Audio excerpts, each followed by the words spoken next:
Coupe une branche de saule sur l'arbre le plus proche de la rivière, aujourd'hui, tant qu'elle est encore jeune et souple, parce que dans ce simple rameau se cache l'hormone d'enracinement que tu achètes chaque printemps en magasin, dans un petit pot, à prix d'or. Et le plus dur à entendre, c'est que ce savoir a été retiré des manuels de jardinage il y a près de 70 ans. Pas parce qu'il ne marchait pas, parce qu'il marchait trop bien, et que personne ne gagnait d'argent avec une branche gratuite. Tu as sûrement déjà raté des boutures. Tu en as planté 10, tu en as vu pourrir 7, et tu t'es dit que tu n'avais pas la main verte. Sens-tu monter cette petite honte familière, celle du jardinier qui pense qu'il fait tout de travers ? Garde-la 2 minutes, parce que dans un instant, je vais te montrer que ce n'était jamais toi le problème. Le problème, c'est qu'on t'a vendu une poudre coûteuse en te cachant qu'un arbre au bord de l'eau fait exactement la même chose, et même un peu mieux. Reste avec moi jusqu'au bout, parce qu'il y a une erreur que 9 jardiniers sur 10 commettent avec cette méthode. Une erreur qui semble parfaitement logique, qui ressemble à du bon sens, et qui fait que la fameuse eau de saule ne donne aucune racine. On y arrive plus tard, mais retiens déjà ceci. Sans ce détail, tout le reste ne sert à rien. Je te le promets, quand tu l'entendras, tu vas repenser à toutes tes boutures ratées et tu vas comprendre d'un coup. D'abord, laisse-moi te libérer d'un poids. Tu n'es pas responsable de tes boutures qui pourrissent. Tu as fait ce qu'on t'a dit de faire. Tu es allé au magasin, tu as pris le petit pot d'hormones parce que c'était écrit sur l'étiquette, tu as trempé, tu as planté. Tout dans les règles, tout comme dans le livre. Sauf que le livre a été écrit par des gens qui vendent de la poudre. Pas parce qu'ils veulent te tromper, simplement parce qu'ils vendent de la poudre, et qu'on ne met pas dans un manuel ce qui ne rapporte rien. Ce n'est pas un complot, comprends-moi bien. C'est juste une logique commerciale toute bête. Une branche de saule ne se met pas en rayon, ne se code-barre pas, ne se vend pas chaque printemps. Alors, elle a doucement disparu des conseils, des fiches, des émissions. Le savoir n'a pas été volé, il a simplement été laissé de côté, parce que personne n'avait intérêt à le répéter. Et te voilà, 50 ans plus tard, à payer pour ce que ton grand-père trouvait au bord du ruisseau. D'ailleurs, souviens-toi, est-ce qu'il y avait, dans le jardin de ton grand-père, des boutures qui prenaient mieux que les tiennes ? Avec moins de produits, avec une terre plus vieille, avec moins de manuels et moins de petits pots. S'il repiquait ses arbustes, ses groseilliers, ses saules d'ornement, et que ça poussait sans qu'il achète rien, alors ton grand-père savait quelque chose. Quelque chose qu'on ne t'a jamais transmis, non pas par méchanceté, mais parce qu'entre lui et toi, on a glissé un magasin. Voilà ce que je te promets aujourd'hui, concrètement, pas avec des grands mots. Tu vas comprendre pourquoi le saule fait naître des racines là où d'autres boutures pourrissent, et tu vas la voir en clair, sans un seul terme latin. Tu vas comprendre pourquoi la petite eau dorée du saule est parfois plus forte que la poudre du commerce. Et tu vas repartir avec une recette de 3 étapes, précises. Quand exactement, combien de temps, comment. Rien d'abstrait. De quoi bouturer dès demain matin. Mais avant la recette, fais le compte de ce que ça te coûte, l'autre chemin, le chemin de la poudre. Un petit pot d'hormones d'enracinement, tu le payes chaque année, il se vide, il faut le racheter au printemps suivant, et il ne contient qu'une seule des 2 substances qui comptent. Ajoute le gel d'enracinement que tu prends parfois en plus, parce qu'un vendeur t'a dit que c'était mieux pour les tiges tendres, et tu vois la note grimper sans que ton taux de réussite bouge vraiment. Maintenant l'autre panier, l'autre main. Une poignée de rameaux de saule, coupés au bord d'une rivière, dans un fossé, sur un talus, là où le saule pousse tout seul sans que personne ne le plante. Ça coûte 0. Pas quelques euros, 0.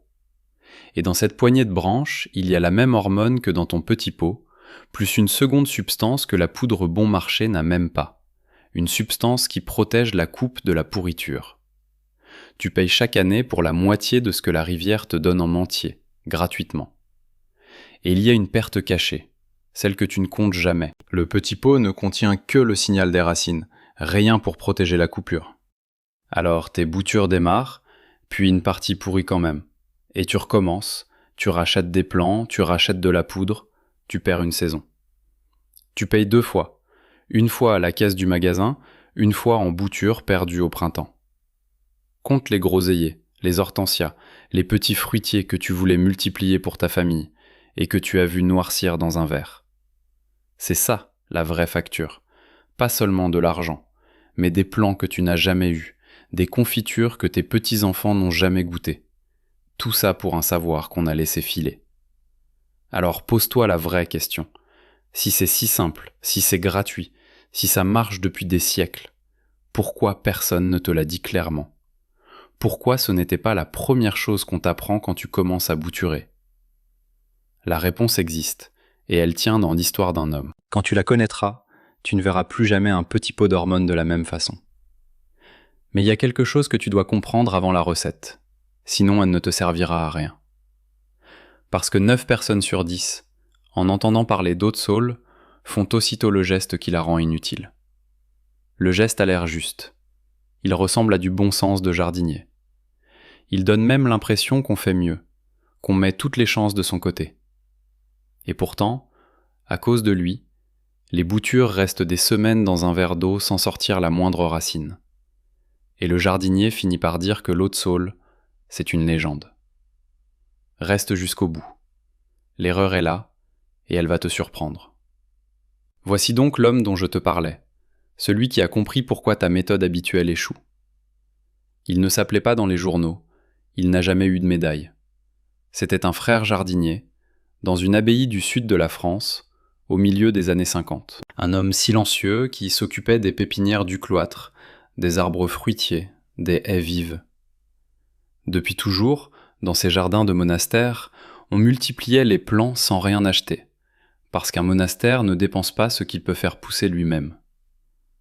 Ce frère, appelons-le frère Anselme, avait remarqué une chose que les autres ne voyaient pas. Un matin d'avril, en changeant l'eau d'un bocal où trempaient des rameaux de saule coupés la veille, il avait vu à la surface une pellicule dorée, un peu gluante, presque un gel.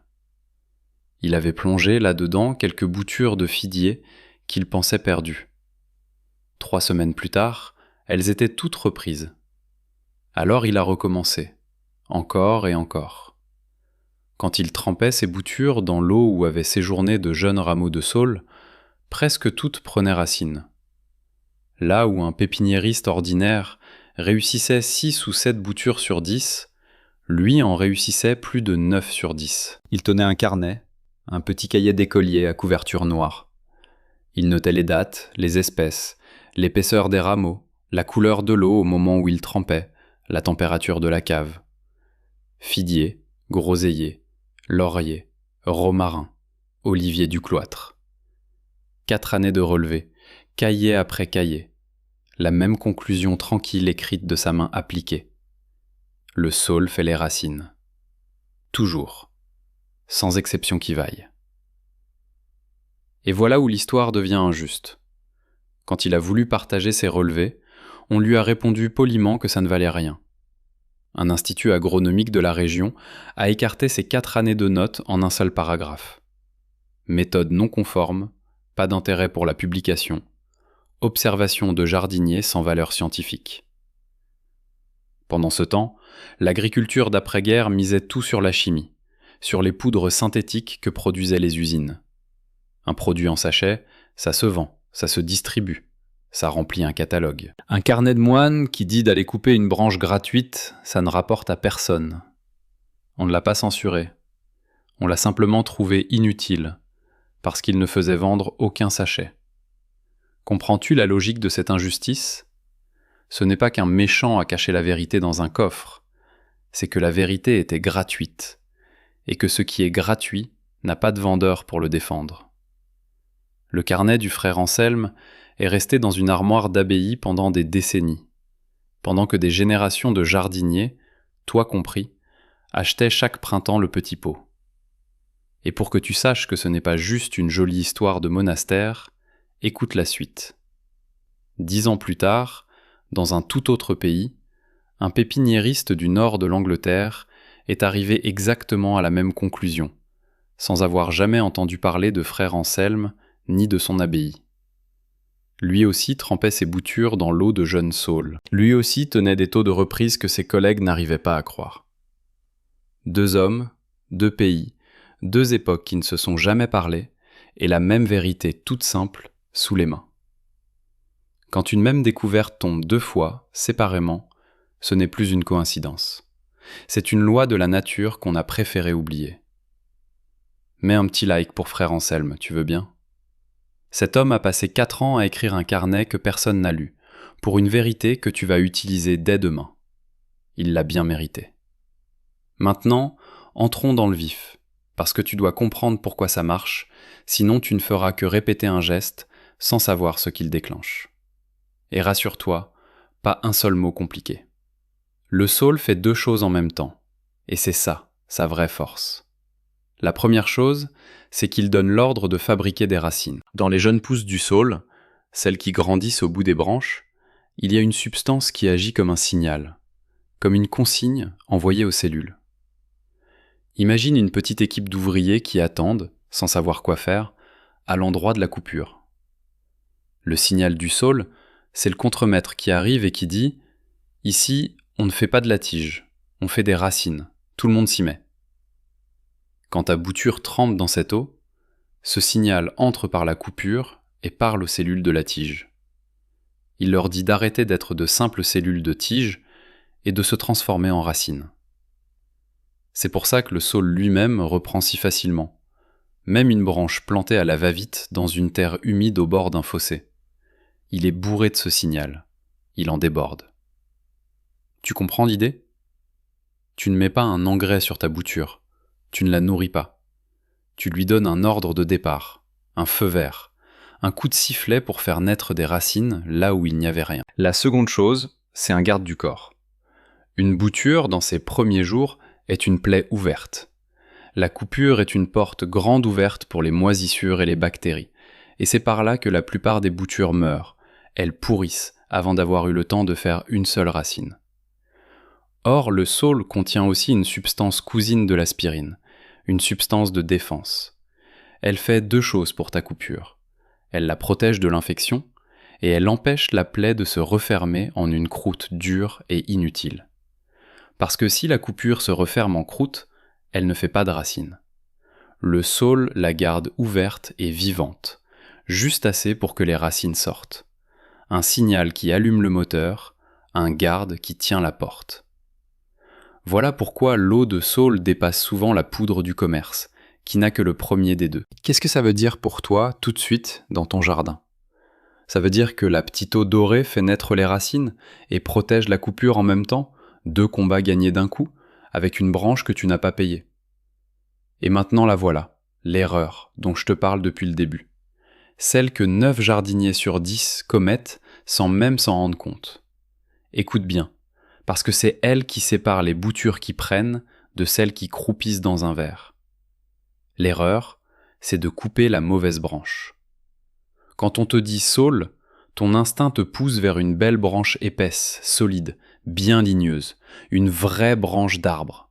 Tu te dis, plus la branche est grosse, plus il y a de matière, plus il y a d'hormones. C'est logique, c'est intuitif, c'est même ce que ferait n'importe qui de sensé. Et c'est exactement l'inverse de la vérité. Parce que la substance qui commande les racines ne se trouve pas dans le vieux bois dur. Elle se trouve dans les jeunes pousses tendres, les rameaux de l'année, ceux qui sont encore souples, verts ou à peine brunis, minces comme un crayon. Le vieux bois épais, lui, est presque vide de ce signal. Alors quand tu remplis ton bocal de grosses branches ligneuses en pensant bien faire, tu obtiens une eau qui ne contient presque rien. Tes boutures trempent dedans pendant 2 semaines, 3 semaines, et rien ne sort, pas une racine.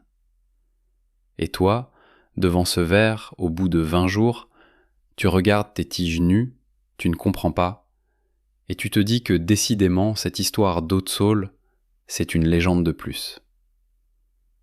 Alors qu'il te manquait une seule chose, prendre le jeune rameau, pas la vieille branche. Tu vois comme c'est traître ? L'erreur ressemble à un soin. Elle ressemble à quelqu'un qui met toutes les chances de son côté. Et c'est précisément pour ça que personne ne la remarque. Parce qu'on ne se méfie jamais du geste qui a l'air le plus raisonnable. Imagine 2 voisins, la même haie de séparation, le même printemps. Les deux veulent multiplier leurs groseilliers. Le premier va au saule et coupe de belles branches épaisses, fières, en se disant qu'il fait les choses en grand. Le second cueille juste une poignée de fins rameaux souples de l'année, presque rien, de quoi tenir dans une main. 3 semaines plus tard, le premier regarde des tiges nues dans une eau restée claire, et il maudit cette histoire d'eau de saule.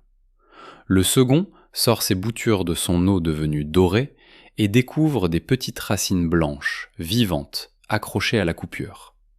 Même arbre, même rivière, même jour. Une seule différence. L'un a pris le vieux, l'autre a pris le jeune. Ressens-tu l'injustice de cet écart pour un détail que personne ne t'a jamais expliqué ? Dis-moi en commentaire, est-ce que tu l'as fait, toi, prendre la grosse branche ? Écris ta région, on va regarder si c'est la même erreur partout. Alors voici la marche à suivre, propre, dans l'ordre, de quoi t'y mettre dès demain matin. Premièrement, choisis les bons rameaux. De jeunes pousses de saule de l'année, souples, de l'épaisseur d'un crayon, pas plus d'1 centimètre ou 1,5 cm. Jamais de vieilles branches dures, c'est là qu'est toute la force. Deuxièmement, prépare-les. Enlève les feuilles, coupe les rameaux en morceaux longs comme un doigt, la longueur d'une main tout au plus. Écrase-les un peu, tape-les avec le dos d'un couteau pour que l'écorce s'ouvre et libère ses substances. Troisièmement, mets-les à tremper.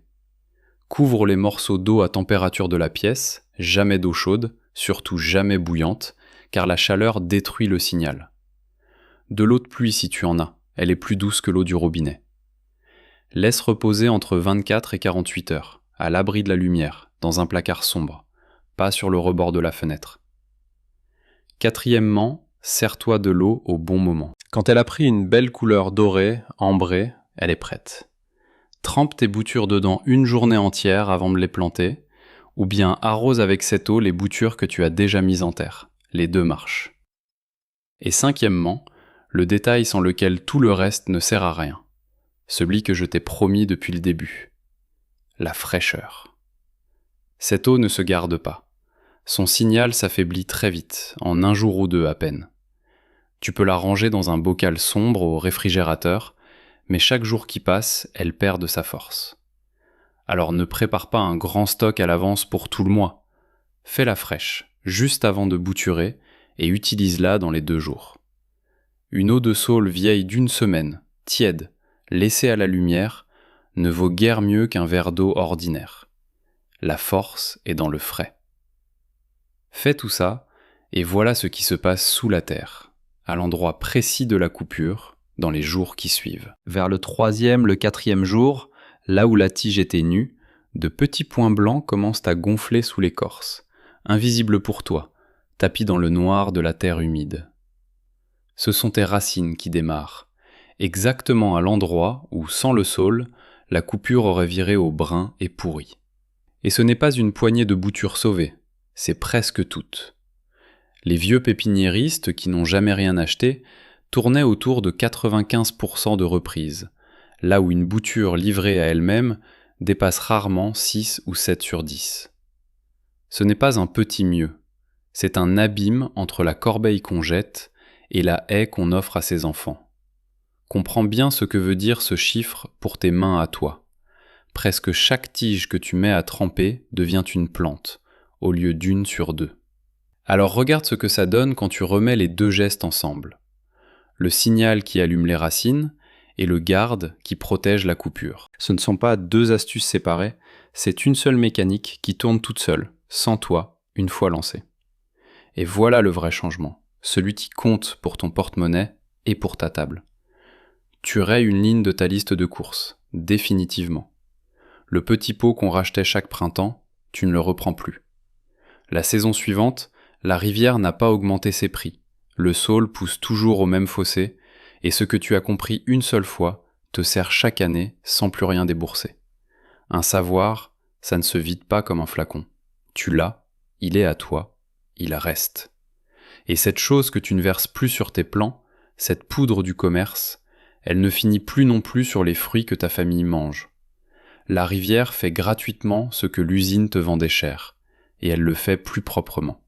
Pense à ce que ça ouvre, une fois que tu tiens ce geste. Le voisin qui répète que ses boutures ne prennent jamais, tu peux lui tendre un bocal d'eau dorée sans lui vendre quoi que ce soit. Le rosier de ta mère, le figuier du grand-père, ce vieux groseillier qu'on croyait perdu et qu'on voudrait garder dans la famille, tout ça, tu peux le multiplier à volonté, autant de fois que tu veux, gratuitement, saison après saison. Ce n'est plus 10 boutures fragiles dont tu croises les doigts. C'est un jardin qui se recopie tout seul. Une haie qui devient 2, un arbre qui devient une allée. Une seule branche de saule, et tu tiens la clé d'un jardin qui n'a plus besoin d'un magasin pour se renouveler. Mesures-tu ce que ça change? Sur 10 ans? Sur 20 ans de jardin? Maintenant, à toi de choisir, honnêtement, et de le dire à voix haute. Chemin A, l'ancien. Le tien peut-être encore hier. Tu retournes au magasin chaque printemps, tu paies le petit pot, tu protèges à moitié tes boutures, tu en perds une part, et tu recommences l'année d'après. La même dépense, la même déception, le même verre de tige nue sur le rebord de la fenêtre. Chemin B. Tu descends à la rivière un matin d'avril. Tu coupes une poignée de jeunes rameaux souples. Tu prépares ton eau dorée dans un bocal à l'abri de la lumière, et quelques jours plus tard, tu regardes tes boutures faire des racines pour rien, avec la protection en prime. D'un côté, une caisse de magasin qui se répète chaque année, de l'autre, une branche gratuite et un savoir qui te reste pour la vie. Écris-moi en commentaire, A ou B, et explique pourquoi, non pas pour moi, mais pour toi. Parce que lorsqu'on met des mots dessus, on s'entend enfin décider. On se surprend parfois à comprendre pourquoi on a payé si longtemps pour rien. Dis-moi aussi combien de boutures tu comptes lancer ce printemps, et dans quelle région tu jardines, qu'on voit ensemble où cette vieille méthode reprend vie, d'un jardin à l'autre, d'un fossé à l'autre. Pense à ce qui se passe en ce moment même, sous la terre de ton jardin, à l'endroit exact d'une coupure. Une tige nue, dans le noir et l'humide, est en train de décider si elle vit ou si elle pourrit. Avec le saule, elle choisit de vivre. Elle pousse dans l'obscurité de fins fils blancs qui cherchent, qui s'accrochent, qui tiennent. Personne ne voit ce travail. Il se fait sans bruit, sans lumière, dans le silence de la terre, pendant que tu dors, pendant que tu prends ton café le matin. Et pourtant c'est là, dans ce noir que tu ne regardes jamais, que se joue tout ton jardin de l'an prochain. Quand tu prépares cette eau dorée, tu ne fabriques pas seulement une bouture de plus. Tu rends à une plante coupée sa tâche la plus ancienne, la seule qu'elle ait jamais vraiment eue. Refaire des racines, repartir du bas, recommencer par le pied.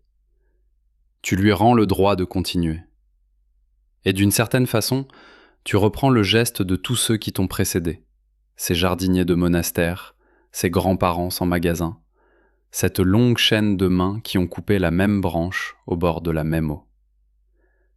Et souviens-toi de frère Anselme et de son petit cahier noir, de cet homme du nord de l'Angleterre qui a trouvé la même vérité sans le connaître. La force n'a jamais été dans la poudre du magasin, ni dans le petit pot payé chaque année.